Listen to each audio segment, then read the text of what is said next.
Hello friends, मैं आपकी दोस्त सुधा सिंह दिव्यांगम चैनल से आप सबका स्वागत करती हूँ और आशा करती हूँ आप लोग स्वस्थ होंगे।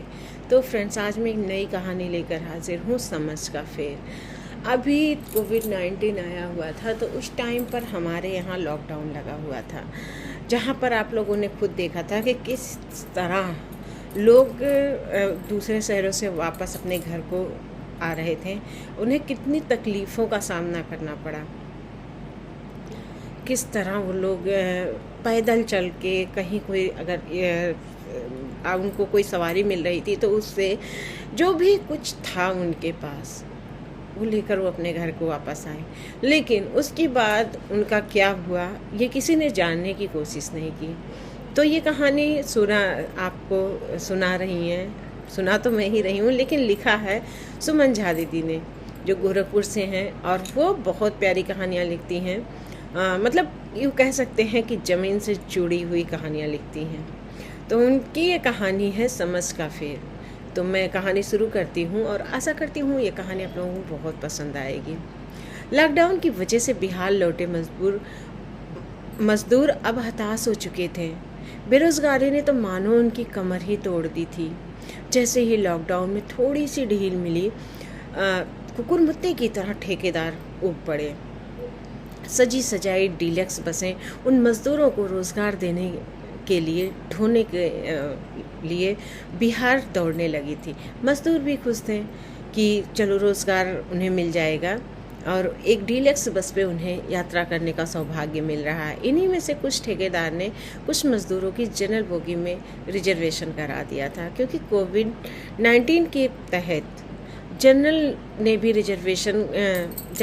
बोगी में भी रिजर्वेशन की थोड़ी मजबूरी चल रही थी। खाना खर्चा का भी ठेका उन लोगों ने ले लिया था और खुद तो वो एसी बस में स्लीपर में थे और लगभग 20-25 मजदूर D4 में थे। तभी पेंट्री कार वाले आए और खाना खाना पूछने लगे। सब लोग अपने अपने बातों में लगे थे। उनमें से एक निर्बल से मजदूर ने खाने वाले को बुलाया और कहा, हमके खाना चाहिए। पेंट्री कार वाला खुश हुआ, कई जगह? जवाब, एक है गो। और मजदूर सादगी से पूछता, पैसा नाही न लागी? काहे? तो उत्तर मिला, ठेकेदार साहब कहन हैं कि सब टिकटे में एडजस्ट हो जाई। और पेंट्री कार वाले ने पूछा, कहाँ जइबे? उत्तर मिला, पंजाब। तो ठीक बा, पंजाब जाई के खा लिहा।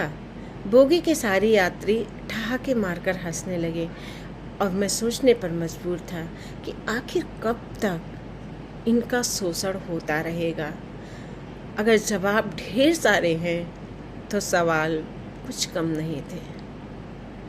यह है सुमन झा दीदी की कहानी और आशा करती हूँ आप लोगों को बहुत पसंद आएगी, क्योंकि सच में इन मज़दूरों का मतलब कहते हैं ना कि ये जितना कमाते हैं बस उतना ही खाते हैं, उतना ही मतलब खाने भर का ही कमा पाते हैं। इनकी दुर्दशा का फ़ायदा ठेकेदार लोग उठाते हैं। वो इनको ले जाएंगे और इनसे गधा मजदूरी करवाएंगे और इनके द्वारा कमाए हुए पैसों में कुछ % वो अपना लेते हैं।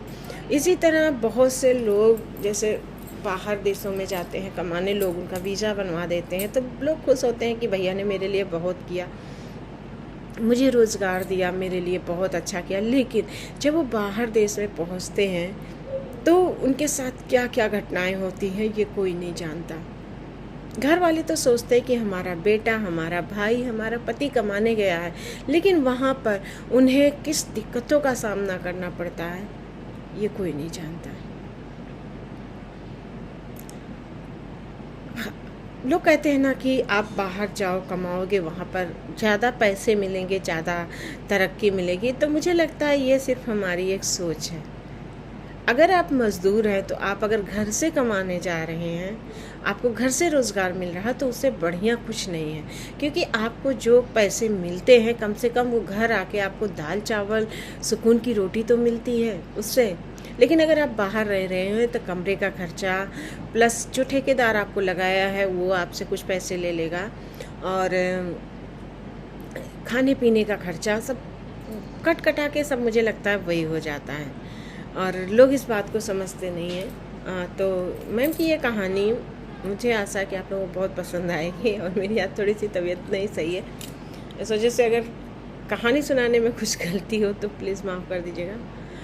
और फिर मैं मिलती हूँ एक नई कहानी के साथ, एक नए जोश के साथ। तब तक के लिए बाय।